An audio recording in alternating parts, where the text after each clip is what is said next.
এই প্রজন্মের অনেকেই হয়তো জানেন না, 1976 সালের ঢাকার সরোয়ার্দী উদ্যানে জাতীয় কবির নামাজে জানাজার পর কবির লাশবাহী খাটিয়া যারা কাঁধে করে বহন করেছিলেন তাদের মধ্যে অন্যতম ছিলেন শহীদ রাষ্ট্রপতি জিয়াউর রহমান। 30 সালে জাতীয় কাজী নজরুল ইসলাম বিশ্ববিদ্যালয় প্রতিষ্ঠা করেছিলেন দেশনেত্রী বেগম খালেদা জিয়া।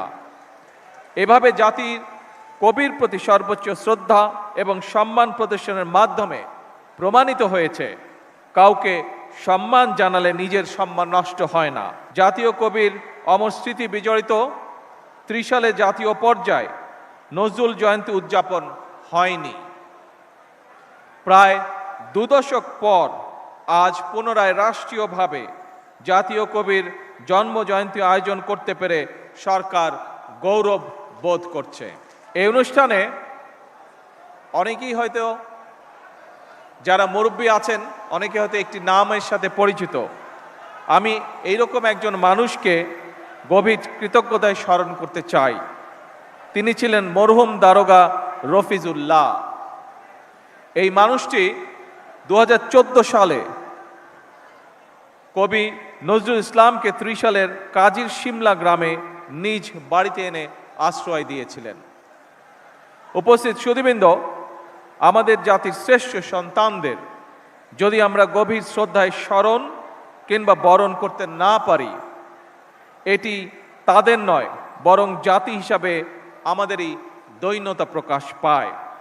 এই প্রজন্মের অনেকেই হয়তো জানেন না, 1976 সালের ঢাকার সরোয়ার্দী উদ্যানে জাতীয় কবির নামাজে জানাজার পর কবির লাশবাহী খাটিয়া যারা কাঁধে করে বহন করেছিলেন তাদের মধ্যে অন্যতম ছিলেন শহীদ রাষ্ট্রপতি জিয়াউর রহমান।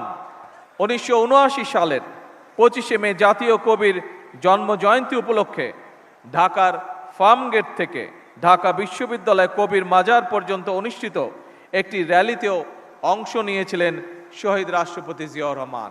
প্রিয় উপস্থিতিবৃন্দ, 30 সালে জাতীয় কাজী নজরুল ইসলাম বিশ্ববিদ্যালয় প্রতিষ্ঠা করেছিলেন দেশনেত্রী বেগম খালেদা জিয়া। এভাবে জাতির কবির প্রতি সর্বোচ্চ শ্রদ্ধা এবং সম্মান প্রদর্শনের মাধ্যমে প্রমাণিত হয়েছে কাউকে সম্মান জানালে নিজের সম্মান নষ্ট হয় না, বরং বিনয় মানুষকে মহিমান্বিত করে। আমি মনে করি এইসব কালজয়ী আদর্শ থেকে দূরে চলে যাওয়ার কারণেই বর্তমানে আমাদের সমাজে মূল্যবোধের অবক্ষয় দৃশ্যমান। সম্মানিত সুধীবৃন্দ, আমাদের জাতীয় ইতিহাসে অবিস্মরণীয় নাম কাজী নজরুল ইসলাম। পরাধীন, পর্যুদস্ত, পরাভূত জাতির ভাগ্য আকাশে তার আবির্ভাব ছিল আলোকবর্তিকার মতন। আমাদের আশা, আকাঙ্ক্ষা, স্বপ্ন, সংগ্রাম, সাহিত্য, সংস্কৃতি, ইতিহাস, ঐতিহ্য তার রচনার মধ্যে মহিমাময় সৌন্দর্য নিয়ে বাক্সময় রয়েছে।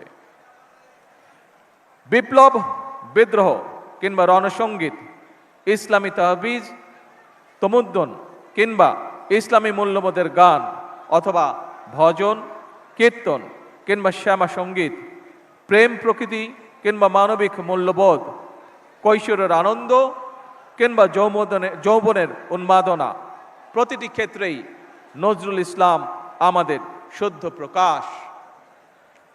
কাজী নজরুল ইসলাম মানেই বাংলা সাহিত্যে এক নতুন ভোরের উদয়, বাংলা সাহিত্যের এক নতুন রুচির বিপ্লব। তিনি কবিতায় এনেছেন যুদ্ধের গর্জন, কণ্ঠে তুলে নিয়েছেন রাষ্ট্রীয় এবং আত্মিক স্বাধীনতার বজ্র নিদাত। তিনি ছিলেন নারী অধিকারী, মেহনতি মানুষের কল্যাণ আর অসাম্প্রদায়িক বিশ্ব মানবতার এক অনন্য ফেরিওয়ালা।